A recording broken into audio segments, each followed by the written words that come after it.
नमस्कार दोस्तों, स्वागत है आपका अपने YouTube चैनल पर। तो चलिए शुरू करते हैं। अध्याय 3 संसद तथा कानूनों का निर्माण है। हम भारतीयों को इस बात का गर्व है कि हम एक लोकतांत्रिक व्यवस्था का हिस्सा हैं। इस अध्याय में हम निर्णय प्रक्रिया में सहभागिता, लोकतांत्रिक सरकार के नागरिकों की सहमति के महत्व जैसे विचारों के आपसी संबंधों को समझने की कोशिश करेंगे।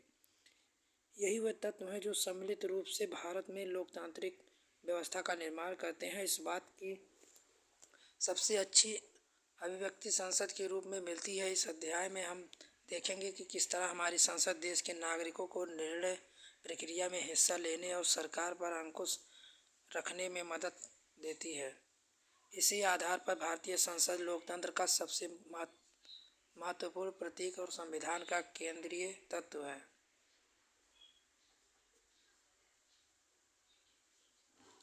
पिछले पन्ने पर दी गई संसद की तस्वीर के जरिए कलाकार क्या कहना का प्रयास कर रहे हैं।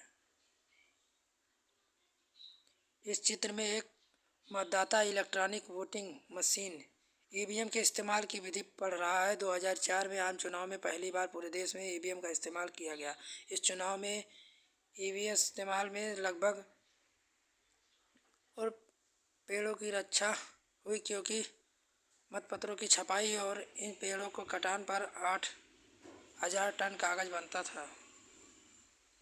लोगों को फैसला क्यों लेना चाहिए? जैसा कि हम जानते हैं, 15 अगस्त 1947 को देश आज़ाद हुआ। इस आज़ादी के लिए पूरे देश की जनता ने लंबा और मुश्किल संघर्ष चलाया। इस संघर्ष में समाज के बहुत सारे तबकों की हिस्सेदारी थी। तरह तरह की पृष्ठभूमि के लोग इसमें भाग लिया। वह स्वतंत्रता, समानता, निर्णय प्रक्रिया में हिस्सेदारी के विचार से प्रेरित थे।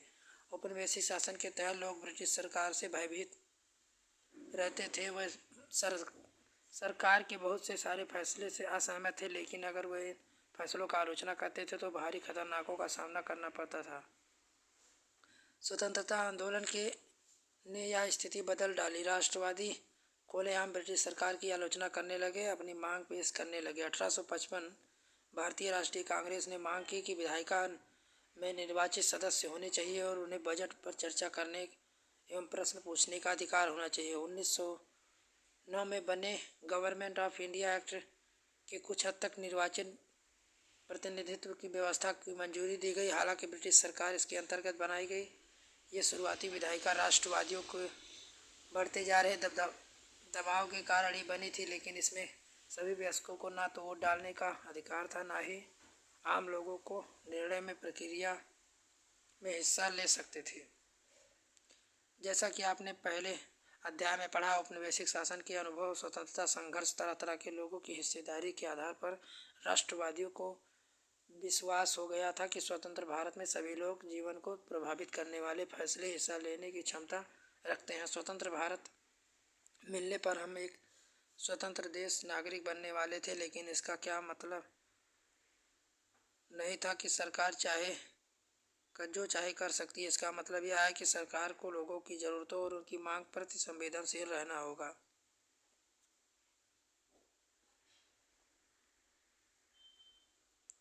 सार्वभौमिक व्यास मताधिकार क्यों है, मिलना चाहिए? इसके पक्ष में एक कारण बताइए। कला मॉनिटर चुनाव का शिक्षक द्वारा किया जाता है। विद्यार्थी द्वारा आपकी राय, इस बात से कोई फर्क पड़ता है या नहीं? इस फोटो में चुनाव कर्मचारी एक दुर्गम इलाके में स्थित मतदाता केंद्र तक मतदाता सामग्री और इलेक्ट्रॉनिक वोटिंग मशीन पहुंचाने के लिए हाथी का इस्तेमाल कर रहे हैं।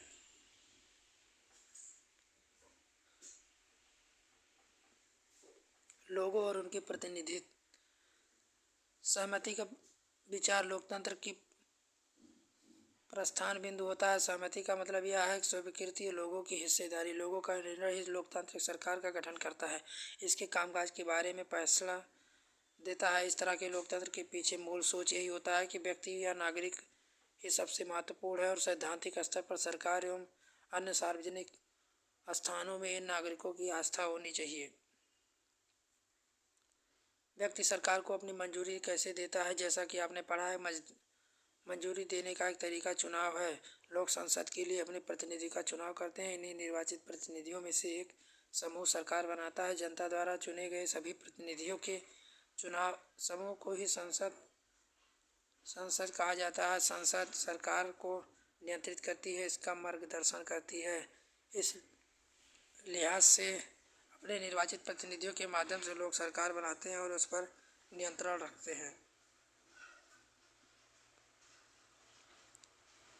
प्रतिनिधि का यह विचार कक्षा 6-7 साल सामाजिक एवं राजनीतिक जीवन पाठ्य पुस्तकों का एक महत्वपूर्ण विषय था। आप इस बात से पहले ही परिचित है कि सरकार के विभिन्न स्तरों पर प्रतिनिधियों का चुनाव किस तरह किया जाता है।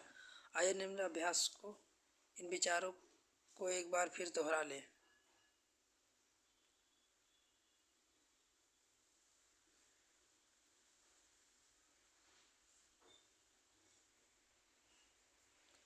भारतीय संसद देश की सर्वोच्च कानून निर्माता संस्था है। 2 सदन, राज्यसभा, लोकसभा। राज्यसभा में कुल 245 सदस्य होते हैं। देश के उपराष्ट्रपति राज्यसभा के सभापति होते हैं। लोकसभा में कुल 545 सदस्य होते हैं। इसकी अध्यक्षता लोकसभा अध्यक्ष करते हैं। संसद की भूमिका। आज़ादी के बाद गठित हुई भारतीय संसद लोकतंत्र के सिद्धांतों की भारतीय जनता में आस्था का प्रतीक है। ये सिद्धांत है निर्णय प्रक्रिया में जनता की हिस्सेदारी और सहमति पर आधारित शासन। हमारी व्यवस्था में शासन संसद के पास महत्वपूर्ण शक्तियाँ हैं क्योंकि यह जनता का प्रतिनिधित्व करती हैं। लोकसभा के लिए उसी तरह का चुनाव होते हैं जिस तरह राज्य विधानसभा के चुनाव। आमतौर पर लोकसभा के लिए 5 साल चुनाव कराए जाते हैं। जैसा कि पृष्ठ 41 में दिए गए नक्शे में दिखाया गया है, देश को बहुत से सारे निर्वाचन क्षेत्र में बांटा गया है। प्रत्येक निर्वाचन क्षेत्र में एक व्यक्ति को संसद में भेजा जाता है। चुनाव लड़ने वाले उम्मीदवार आमतौर पर विभिन्न राजनीतिक दलों के सदस्य होते हैं।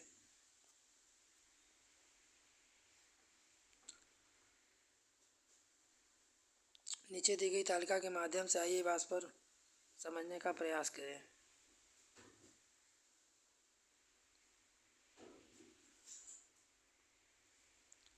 बंगाल में दी गई तालिका के आधार पर नीचे दिए गए प्रश्नों का उत्तर दें। पृष्ठ 28 पर दिए गए 1962 में हुए तीसरे लोकसभा चुनाव का परिणाम दिखाए गए हैं। इस चित्र के आधार पर निम्न सवालों का जवाब दें।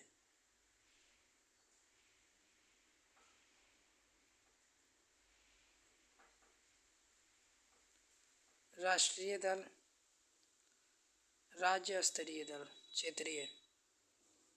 इस तालिका में 2009 में 15वीं लोकसभा के चुनाव परिणाम दिखाए गए हैं। इन चुनावों में इंडियन नेशनल कांग्रेस के सबसे ज़्यादा सीटें मिली हैं, लेकिन फिर भी लोकसभा के बहुमत हासिल नहीं कर पाई है। लिहाजा उसे अन्य दलों के साथ मिलकर सरकार प्रगतिशील गठबंधन यूपीए का गठबंधन करके सरकार बनानी पड़ी।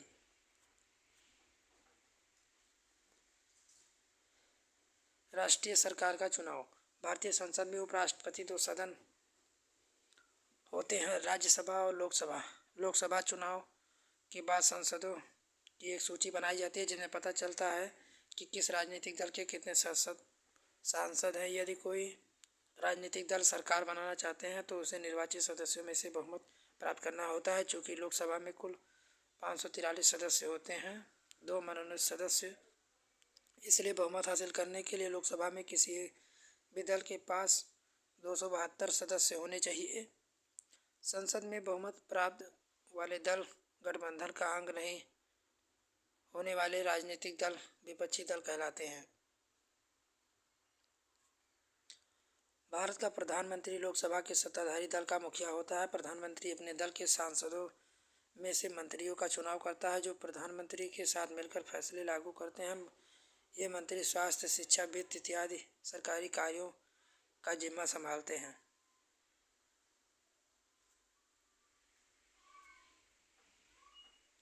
केंद्रीय सचिवालय के 2 मुख्य इमारतें, इनमें एक नाम साउथ ब्लॉक, दूसरा नॉर्थ ब्लॉक। इसका निर्माण 1930 के दशक में किया गया। बाईं साउथ ब्लॉक चित्र जिसमें प्रधानमंत्री कार्यालय, रक्षा मंत्रालय, विदेश मंत्रालय दफ्तर। दाईं नॉर्थ ब्लॉक जहां वित्त मंत्रालय, गृह मंत्रालय स्थित है।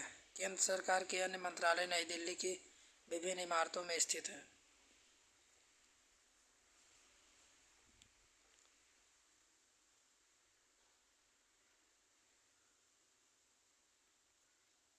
राज्यसभा मुख्य रूप से देश के राज्यों के प्रतिनिधित्व के रूप में कार्य करती है। राज्यसभा की कोई कानून बनाने का प्रस्ताव पेश करती है। किसी भी विधेयक को कानून के रूप में लागू करने के लिए यह जरूरी है कि राज्यसभा में मंजूरी मिल चुकी हो। इस प्रकार राज्यसभा की भी बहुत महत्वपूर्ण भूमिका होती है। राज्यसभा या सदन लोक सभा द्वारा पारित किए गए कानूनों की समीक्षा करता है, अगर जरूरत हुई तो उसे संशोधन करता है। राज्यसभा के सांसदों का चुनाव विभिन्न राज्यों की विधानसभाओं से निर्वाचित सदस्य कराते हैं। राज्यसभा में 233 निर्वाचित सदस्य होते हैं और 12 सदस्य राष्ट्रपति की ओर से मनोनीत किए जाते हैं। सरकार को नियंत्रित करना, मार्गदर्शन देना और जानकारी लेना। जब संसद सत्र चल रहा हो तो उसमें सबसे पहले प्रश्नकाल होता है। प्रश्नकाल एक महत्वपूर्ण व्यवस्था है। इसके माध्यम से सांसद सरकार के कामकाज के बारे में जानकारी हासिल करते हैं। इसके जरिए सांसद कार्यपालिका नियंत्रण रखती है। सवालों के माध्यम से सरकार को उनकी खामियों के प्रति आगाह किया जाता है। इस तरह से सरकार को जनता के प्रतिनिधियों यानी सांसदों के जरिए जनता की राय का जानने का मौका मिलता है। सरकार के सवाल पूछा किसी सांसद की बहुत महत्वपूर्ण जिम्मेदारी होती है। लोकतंत्र में स्वास्थ्य संचालन में विपक्षी दल एक अहम भूमिका अदा करते हैं। वह सरकार की नीतियों और कार्यक्रमों की कापियों को सामने लाते हैं और अपनी नीतियों के लिए जन समर्थन जुटाते हैं।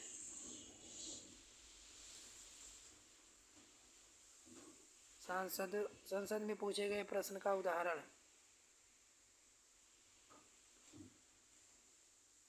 उपरोक्त प्रश्न के माध्यम से महिला और बाल विकास मंत्री में क्या जानकारी मांगी जा रही है? अगर आप सांसद होते तो कौन से सवाल पूछते हैं? सांसदों के प्रश्न से सरकार को क्या महत्वपूर्ण फीडबैक मिलता है? सरकार को भी महत्वपूर्ण फीडबैक मिलता है। इसके चलते सरकार चुस्त रहती है। इसके अलावा वित्त से संबंधित सभी मामलों में संसद की मंजूरी के लिए बहुत महत्वपूर्ण होती है। यह कई तरीकों से एक जिसके माध्यम से संसद सरकार को नियंत्रित करती है, उसका मार्गदर्शन करती है, उसको सूचित करती है। जनप्रतिनिधियों के रूप में संसद को नियंत्रित, निर्देशित और सूचित करने में सांसदों की एक अहम भूमिका होती है और यह भारतीय लोकतंत्र को एक मुख्य आयाम है।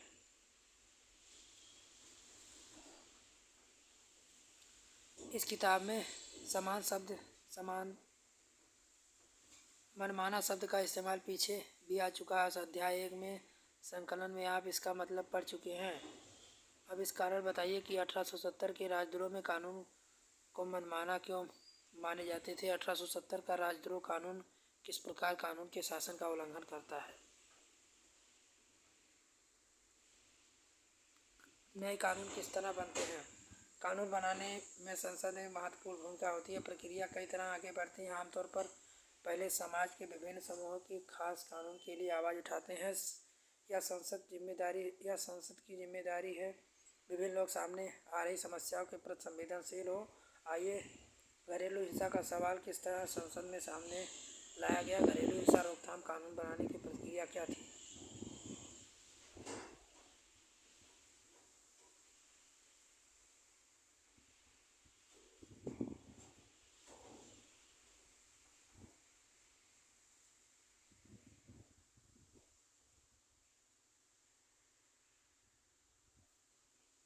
दिसंबर 2002 में अस्थायी समिति ने अपनी सिफारिश राज्यसभा को सौंप दी। इन सिफारिशों में लोकसभा में भी पेश किया गया। कमेटी की रिपोर्ट महिला संगठनों के ज़्यादा मांगों को स्वीकार कर लिया था।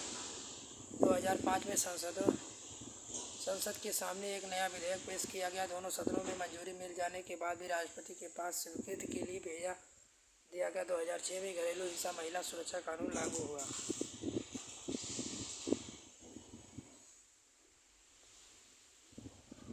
घरेलू हिंसा से आप क्या समझते हैं? हिंसा के शिकारी महिलाओं को नए कानून को कौन से दो मुख्य अधिकार प्राप्त हैं? क्या आप ऐसी प्रक्रिया बता सकते हैं जिसका इस्तेमाल कानून की ज़रूरत के बारे में लोगों को अवगत कराने के लिए किया जाता है? उपरोक्त चित्रकथा को पढ़कर बताइए कि लोग कौन से दो तरीके संसद पर दबाव बनाया। बंगाल में दिए गए पोस्टर के बराबरी के रिश्ते हिंसा के मुक्त वाक्यखंड से आप क्या समझते हैं? जिन औरतों के साथ हिंसा या दुराचार होता है उन्हें आमतौर पर पीड़ित माना जाता है। इस हालात में उबरने के लिए औरत तरह तरह के संघर्ष करती है, इसलिए उन्हें पीड़ा की बजाय सर्वाइवर कहना ज़्यादा बेहतर है। इस अंग्रेजी शब्द का अर्थ है जो बचा रहे।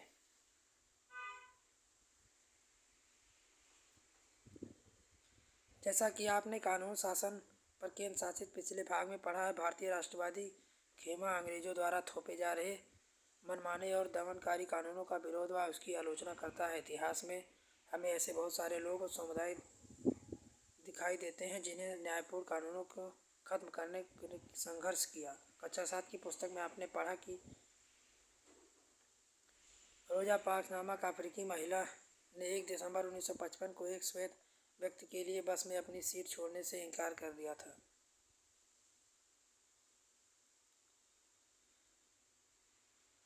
लोकप्रिय और विवादास्पद कानून। आइए अब एक स्थिति पर विचार करें। कई बार संसद एक ऐसा कानून पारित कर देती है जो बेहद लोकप्रिय साबित होता है। ऐसा कानून संवैधानिक रूप से वैध होने के कारण कानूनी सही हो सकता है, फिर भी वह लोगों को रास नहीं आता है क्योंकि उन्हें लगता है कि उसके पीछे नियत सही नहीं थी। इसलिए लोग उसकी आलोचना कर सकते हैं, इसके खिलाफ जनसभाएं कर सकते हैं, अखबारों में लिख सकते हैं, टीवी चैनलों में रिपोर्ट भेज सकते हैं। हमारी जैसे लोकतंत्र में हम नागरिक संसद द्वारा बनाए गए दमनकारी कानून के बारे में अपनी सहमति व्यक्त कर सकते हैं। जब बहुत सारे लोग अब मानने रखते हैं कि गलत कानून पारित हो गया है तो संसद के ऊपर भी उस कानून पर दोबारा विचार करने का दबाव पड़ता है।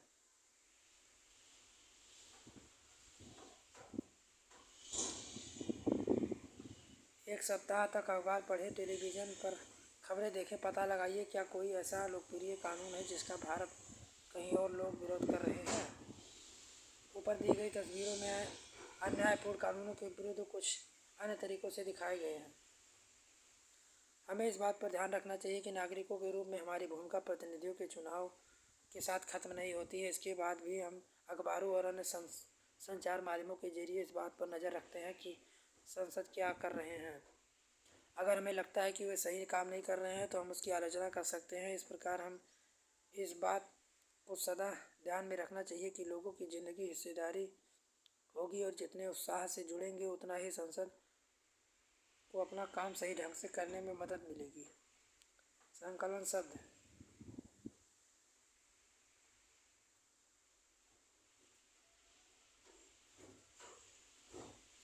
अभ्यास।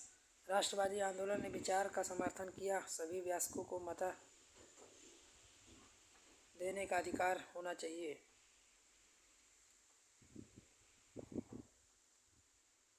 घरेलू हिंसा पर नए कानून किस तरह बना? महिला संगठनों द्वारा प्रक्रिया अलग तरीके से क्या भूमिका निभाई, उसे अपने शब्दों में